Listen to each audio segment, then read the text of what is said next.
working feverishly on other biological weapons, strains, and gain-of-function research in the 24+ biolabs that are located in Ukraine, which is one of the main reasons why the United States is fighting so hard to, quote, defend Ukraine. It's not about defending the Ukrainian people.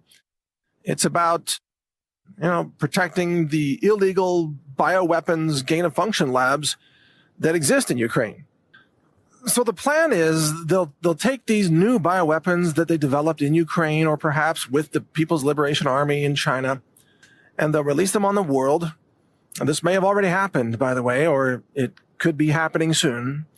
And then with controlling the media and, of course, censoring anyone who disagrees, they will push out this massive fear propaganda, COVID part 2, or it's not going to be called COVID, but who knows, like, Ebola, AIDS-bola, bird flu-bola, or whatever, hemorrhagic fever of some kind, Marburg-bola.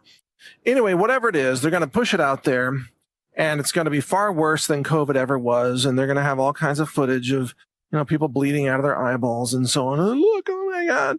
And they're going to say vaccine mandates.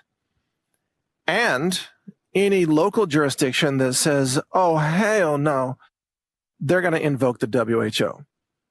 They're going to say, oh, well, the feds will say, we signed a treaty with the WHO. You are required to push mandatory vaccines because this pandemic is so much worse. Good thing we signed a treaty, for public safety and all that.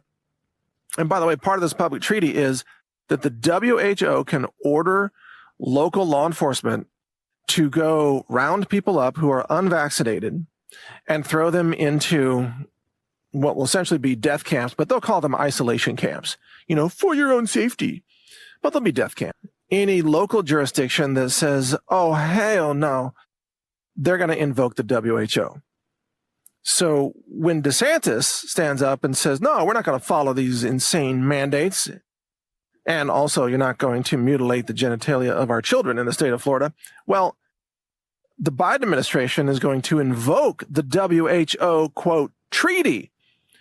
They're going to say, oh, well, the feds will say, we signed a treaty with the WHO. You are required to push mandatory vaccines because this pandemic is so much worse.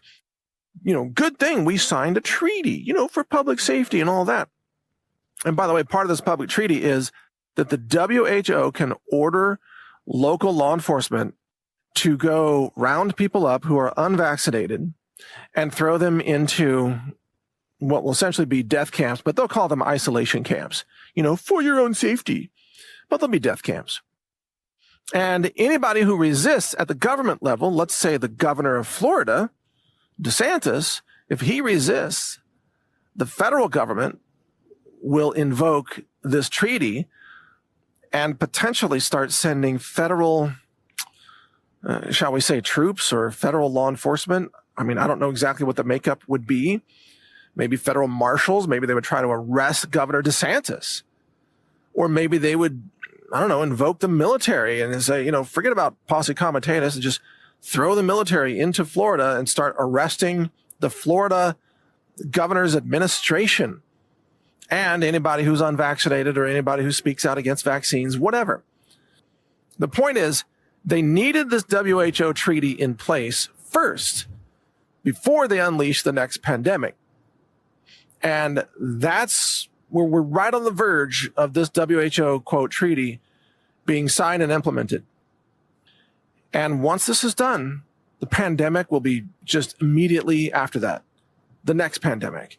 And then, of course, the next round of so-called vaccines, which you can bet the drug companies are already making them.